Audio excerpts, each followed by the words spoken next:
Hello and welcome to my new blog. আমি অমৃতা, তোমাদের সবার প্রিয়। আজকে একটা দিদির বাড়িতে নেমন্তন্ন আছে, যার সাথে আমার এখানে এসেই পরিচয় হয়েছে। তো তার বাড়ি যাচ্ছি। তো গাড়ি এসে গেছে। আজকে সারাদিন থাকার প্ল্যান, লাঞ্চ ডিনার সবটা সেরেই বাড়ি ফিরবো। চলুন আপনাদেরও নিয়ে যাই, আশা করি মজা আসবে। কি সুন্দর লাগছে না, কিরম প্রকৃতির গানে নেচে উঠেছে গাছগুলো আর তার সাথে তার পাতাগুলো, অপূর্ব। ফ্রাইডে বেরিয়ে পড়েছি, তাই বলেই দিলাম আগে আমরা কোথায় যাচ্ছি। তো যাচ্ছি হচ্ছে আমরা আলকোবার, রাস্তানুরাতে আমরা থাকি, এখন যাচ্ছি আলকোবার। যেতে প্রায় 1-1.5 ঘন্টা লাগবে। তো ইউজুয়ালি ফ্রাইডে যেহেতু রাস্তা ফাঁকা থাকে, এখানে তো ফ্রাইডে উইক অফ, তাই হয়তো আরেকটু কম সময় লাগতে পারে, মানে 1.5 ঘন্টা জায়গায় হয়তো আমরা 1 ঘন্টায় পৌঁছে যাবো। তো বরুণ আছে আমার সাথে। তো আমরা দুজনেই আজকে রওনা দিয়েছি, সকাল থেকে রাত অব্দি দিদির বাড়িতে থাকার প্ল্যান। ঈশানীদির সাথে আমার পরিচয় আমাদের ওই বেঙ্গল কমিউনিটিটা থেকে, যেখানে আমাদের বিজয় সম্মিলনী হয়েছিল। আমার আগের ভিডিওতে তোমরা দেখেছো যে সিঁদুর খেলা হয়েছিল, ধুনুচি নাচ হয়েছিল, ওই মিটেই আমার আর দিদির পরিচয়। তো দিদির বাড়ি যাবো আজকে, আলকোবারে সারাদিন থাকবো। দিদি, জামাইবাবু অ্যান্ড দুটো পুচকি সন্তান আছে দিদি। তো বাচ্চাদের সাথে আনন্দ করব। গান বাজনা তো থাকবেই, হালকা বাঙালিরা একটু গানের আসর তো বুঝতেই হবে। অনেক খাওয়া দাওয়া হবে, কি করি সারাটা দিন কিভাবে কাটাই আপনাদের সাথে শেয়ার করব। তো এখন আমরা রওনা দিয়ে দিয়েছি রাস্তানুরা থেকে আলকোবারের পথে। তো চলুন যাওয়া যাক, আর সঙ্গে থাকুন। ব্লগটা কেমন লাগছে বলবেন কিন্তু। আমরা এখন এসে গেছি হাইপার পান্ডা মলে, একটু শপিং করব দিদির বাড়ি যাওয়ার আগে। বাচ্চাগুলোর জন্য একটু চকলেটস বা কিছু যদি কিনতে পারি, যেহেতু ফ্রাইডে থাকে। তো আমাদের রাস্তানুরা সুইট শপটা বন্ধ ছিল, কারণ তখন ওদের প্রেয়ারের সময় হয়ে গেছিলো।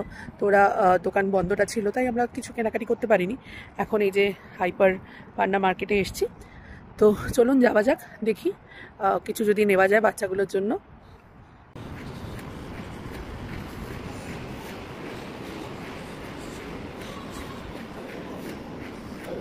যেহেতু ফ্রাইডে, মলের সব দোকান এখনো খোলেনি, আর অলমোস্ট দোকানগুলো বন্ধই মনে হচ্ছে।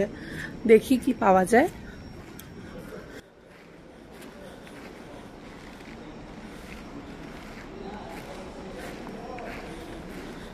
বিশাল বড় এই মার্কেটটা। আমি এতদিন আলকোবারে থেকেও এটা আসিনি, বাট আজকে আসা হলো, ভালো লাগছে। যাই হোক, বন্ধ, বাট বন্ধ মলেরও আরেকটা মজা, তাই না? বেশিরভাগ দোকানই বন্ধ। দোকান পেয়েছি, বাট সেটাও বন্ধ আনফর্চুনেটলি। কি করি দেখি। মল অফ দেহরানে এসছি। তো আমরা তো হাইপার পান্ডাতে যাব, বাট মল অফ দেহরানে মুভি থিয়েটার দেখলাম। আমি জানতাম সৌদিতে মুভি থিয়েটার আছে, বাট এক্স্যাক্টলি কোথায় জানতাম না। ওই অবশ্য আজকে তো আমরা সিনেমা দেখতে যাব না, বাট অন্য একদিন প্ল্যান করব, আসবো এখানে, কেমন আপনাদেরকেও দেখাবো। হাইপার পান্ডাতে এসে গেছি। আমরা পেছন দিকটায় ছিলাম, এটা সামনের দিকে, এন্ট্রি গেট 3 দিয়ে ঢুকতে হবে।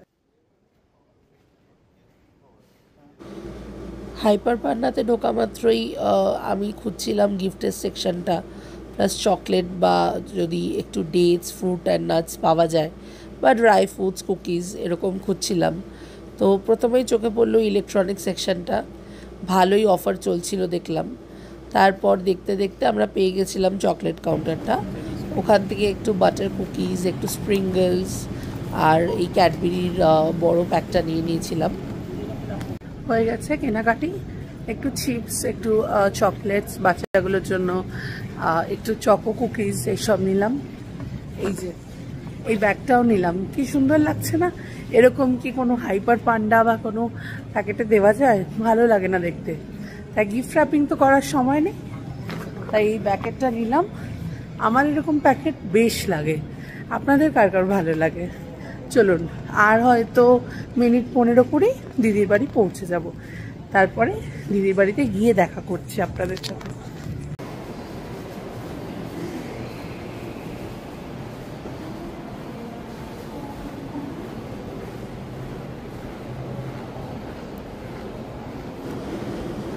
শপিং কমপ্লিট আমাদের, এবার চললাম দিদির বাড়ি। ঠিক 10-15 মিনিট বাদে পৌঁছেও গেছিলাম। তারপর কি গল্প শুরু। এই হচ্ছে ঈশানিদি, একটু দিদির সাথে সেলফি তুললাম। আর ওখানে হচ্ছে জয়দা আর অর্পিতাদি, ওরাও ওই বেঙ্গলি কমিউনিটিরই সদস্য। আর এখানে রিয়ানের সাথে আমরা একটু 9th ফ্লোরে চলে গেছিলাম। ল্যান্ডমার্ক অ্যাপার্টমেন্টে আলকোবারে দিদিরা থাকে। অর্পিতাদি যাদের সাথে দেখা করালাম এইমাত্র, অর্পিতাদি আর জয়ব্রতদাও ওই বেঙ্গলি কমিউনিটির মেম্বার্স সবাই। তো ওরাও ল্যান্ডমার্কেই থাকে, ওই অ্যাপার্টমেন্টেই থাকে আর ওই ফ্লোরেই থাকে। দিদিদের ফ্ল্যাটের 2-3টে পরের ফ্ল্যাটেই থাকে ওরা। তো ওরাও এসে গেছিলো, যেই না দেখেছে আমি এসছি, গল্প করছি, আড্ডা মারছি। তো সবাই মিলে একসাথে অনেকক্ষণ আড্ডা মারলাম। তারপরে পৌঁছে গেছিলাম ওর সাথে একটু খেলা করতে 9th ফ্লোরে, এই প্লেগ্রাউন্ডে। তারপরে লাঞ্চ খেতে বসে পড়েছিলাম। লাঞ্চের পর একটু বিকালের কফি তো লাগেই। বাস দিদিকে যোগ দিতে আর দিদির সাথে গল্প করতে পৌঁছে গেছিলাম কিচেনে। গল্প করতে করতে কফি বানাতে মজাই লাগে। দুপুরের লাঞ্চ শেষ, এখন আমরা কফি চা নিয়ে বসেছি। পার্টি উনো খেলছে, আর এখানে আমরা কফি, স্ন্যাক্স, কাজু আর নিমকি শেষ। বাঙালি বলে কথা, চায়ের সাথে তা শেষ হবে না। চা আর কফি খেতে খেতে ওইদিকে চলছিল উনো পার্টি। বাস প্রথমে হল দিয়ে শুরু করেছিলাম, হলে। তারপর দেখলাম গেমটা ইন্টারেস্টিং হচ্ছে, তাই আমরা বেডরুমে শিফট করলাম। প্রায় 7 থেকে 8 জন বাচ্চা কাচ্চা নিয়ে আমরা বড়রা ওদের সাথে খেলায় মেতে গেছিলাম। মন খুলে আনন্দ করেছি। তারপরে শুরু হলো ডাবসারাজ। আর এই যে এখানে আমার পতিদেব সিনেমা পেয়ে গেছে, সিনেমার নাম, ওইটা আমাদের এক্সপ্লেন করছে। খেলাধুলো তো হলো, তারপরে আবার লাগলো চায়ের পিপাসা, চায়ের বিস্কুট। কিন্তু আমরা যেই চাটা খুঁজছিলাম সেটা অ্যাভেলেবেল ছিল না দিদির বাড়িতে, মানে ব্ল্যাক টি খাবো ভেবেছিলাম। তাই পাশেই পান্ডা ছিল, ওখানেই পৌঁছে গেছিলাম আমি আর দিদি একটু ব্ল্যাক টি শপিং করবো বলে। মার্কেট থেকে বেরিয়ে বাড়ি ফিরে চা খেলাম। চা খাওয়া শেষ হওয়াতে ভাবলাম খাবো আজকে রাত্রিবেলা আপ্পাম কেরালের রেস্টুরেন্ট থেকে। আর বাংলাদেশি রেস্টুরেন্ট থেকে খাবো ভেবেছিলাম একটু নানান ধরনের ডিফারেন্ট চিকেন বা মাটন কারি। তো সেই প্ল্যান করেই পৌঁছে গেছিলাম আলকোবারে সুবেকা মার্কেটে। এটা Bangladeshi market, but Hyderabadi, Kerala style সব ধরনেরই রেস্টুরেন্ট এখানে অ্যাভেলেবেল আছে। আর এই যে ওর নাম হচ্ছে হিয়া, ওর সাথেও গল্প করতে করতে মার্কেটের থেকে কেনাকাটি শুরু হয়ে গেল। আর বাড়ি এসে ডিনারও সেরে ফেললাম, বিরিয়ানি, আপ্পাম, নানান রকমের ডিফারেন্ট চিকেন গ্রেভি। তারপরে দিদিকে টাটা জানিয়ে রাত 11:30 নাগাদ রওনা দিলাম বাড়ির দিকে। অনেক রাত হয়েছে, এখন বেরিয়ে পড়েছি দিদির বাড়ি থেকে, যাচ্ছি আবার বাড়ির পথে। ঘড়ির কাঁটায় প্রায় এখন 11:30 সৌদি টাইম, ইন্ডিয়াতে প্রায় 1:30 বাজতে চায়। তো রাত হয়েছে, চোখটাও ঘুম ঘুম পাচ্ছে আর কি, এরকম একটা ভাব। তো আজকের ব্লগটা এখানেই শেষ করলাম। অনেক মজা করেছি, সারাদিন খাওয়া দাওয়া করেছি, উনো খেলেছি, আন্তাক্ষরী খেলেছি, ডাবসারাজ খেলেছি। ভালোই কাটলো আজকের দিনটা। ইন্ডিয়াতেও ফেরত চলে যাব খুব শিগগিরই, তো তাই দিদির বাড়িতে আসা।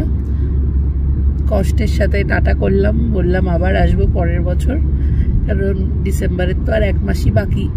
তো হয়তো পরের বছর আবার দিদির সাথে দেখা হবে। তাই এবছরের জন্য বিদায় জানিয়ে দিদির সাথে টাটা বলে বাড়ির পথে রওনা দিয়েছি। আজকের ব্লগটা তাহলে এখানেই শেষ করলাম। দেখা হবে পরের একটা ব্লগে। ব্লগটা কেমন লাগছে জানাবেন। Till then, stay safe, stay healthy and keep smiling. Tata.